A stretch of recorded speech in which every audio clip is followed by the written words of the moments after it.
We're now continuing Martin Luther King's speech entitled Birth of a Nation. At this point, he's actually describing Egypt in relation to the exodus of the Israelites and Moses as explained in the Bible. And so let's continue.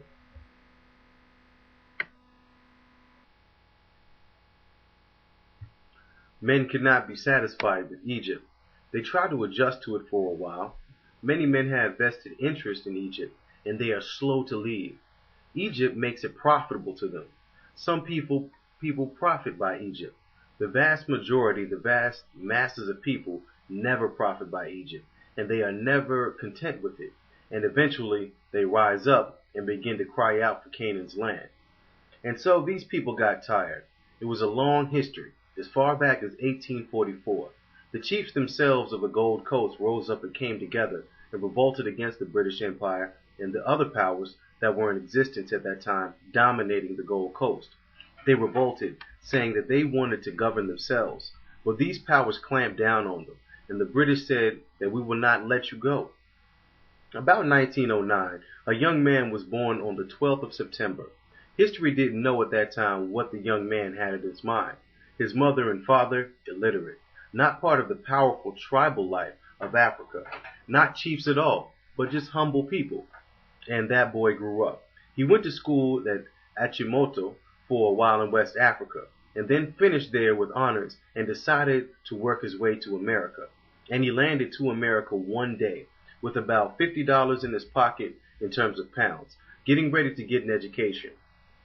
And he went down to Pennsylvania, to Lincoln University. He started studying there, and he started reading the great insights of the philosophers. He started reading the great insights of the ages. And he finished there and took his theological degree there and preached a while around Philadelphia and other areas as he was in that country. And went over to the University of Pennsylvania and took up a master's there in philosophy and sociology.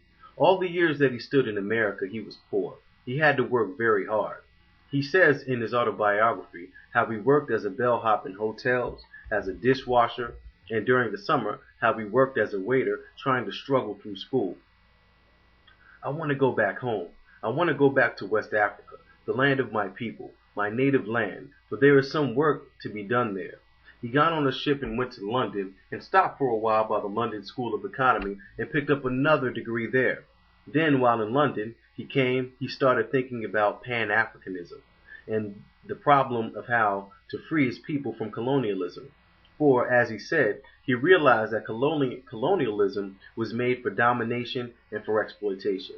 It was made to keep a certain group down and exploit the group economically for the advantage of another. And he thought about all of this, and one day he decided to go back to Africa. He started writing, and his companions with him, and many of them started writing so much that the officials got afraid, and they put them in jail.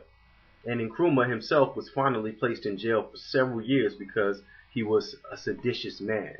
He was an agitator. He was imprisoned on the basis of sedition. And he was placed there to stay in prison for many years. But he had inspired some people outside of the prison. They got together just a few months after he had been put in prison and elected him the prime minister while he was in prison. For a while, the British officials tried to keep him there, and Gudama said one of his close associates, the Minister of Finance, Mr. Gudama said that night the people were getting ready to go down to the jail and get him out. But Mr. Gudama said, "This isn't the way. We can't do it like this. Violence will break out and we will defeat our purpose." But the British Empire saw that they had better let him out. And in a few hours, Kwame Nkrumah was out of jail, the Prime Minister of the Gold Coast. He was placed there for 15 years, but he only served 8 or 9 months. And now he comes out the Prime Minister of the Gold Coast. This was the struggling that had been going on for years. It was now coming to the point that this little nation was moving toward its independence. Then came the continual agitation, the continual resistance, so that the British Empire saw it could no longer rule the Gold Coast.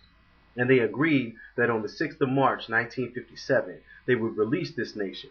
This nation would no longer be a colony of the British Empire, but this nation would be a sovereign nation within the British Commonwealth.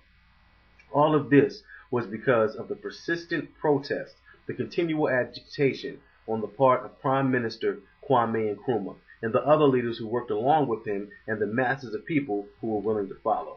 So that day finally came. It was a great day. The week ahead was a great week. They had been preparing for this day for many years, and now it was here. People coming in from all over the world. They had started getting in by the 2nd of March. 70 nations represented had come to say to this new nation, "We greet you, and we give you our moral support. We hope for you God's guidance as you move now into the realm of independence." From America itself, more than 100 persons, and the press, the diplomatic guests, and the Prime Minister's guests. And oh, it was a beautiful experience to see some of the leading persons on the scenes of the civil rights in America on hand to say, "Greetings to you as this new nation was born." Look over. To my right is Adam Clayton Powell. To my left is Charles Diggs. To my right again is Ralph Bunche. To the other side is Her Majesty, First Prime Minister of Jamaica, Manning, Ambassador Jones of Liberia. All of these people from America, Mordecai Johnson, Horace Mann Bond, all of these people just going over to say, "We want to greet you and we want you to know that you have our moral support as you grow." Then you look out and see the Vice President of the United States. You see A. Philip Randolph. You'll see people who have stood in the forefront of the struggle for civil rights over the years coming over to Africa to say, "We bid you Godspeed." This was a great day not only for Nkrumah, but for the whole Gold Coast.